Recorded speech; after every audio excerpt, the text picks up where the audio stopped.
त्या नारीसाठी हे गाणं देणं फार गरजेचं वाटलं, म्हणून फक्त मुकडा मारणाऱ्या गाणं खरं माझं गेल्या वर्षीचंच आहे, परंतु बऱ्याच जणांना भावलेलं आहे आणि म्हणून आज रसिका तुमच्या चरणाची हे माझं शेवटचं गीत आणि बुवांनाही सांगते की हे शेवटचं गीत आहे आणि यानंतर तुम्हाला बारी तुमच्या हातात मी देणार आहे आणि म्हणून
कारण जे व्हिडिओ व्हायरल होत आहेत त्याच्यामध्ये स्पष्ट दिसतंय की चार चौकात कोणीतरी येऊन त्या बिचाऱ्या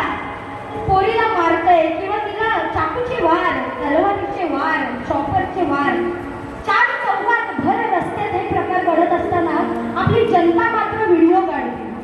पण कोणाच्यात काही हिंमत नाहीये की जाऊन त्याला अडवावं, त्याला थांबवावं. आणि जर त्यांनी त्यांना थांबवलं असतं तर आज आपल्या आई बहिणीचा कोणाचा तरी जीव वाचला असता. म्हणून हे म्हणावं असं वाटतं, तुम्ही द्या हो माया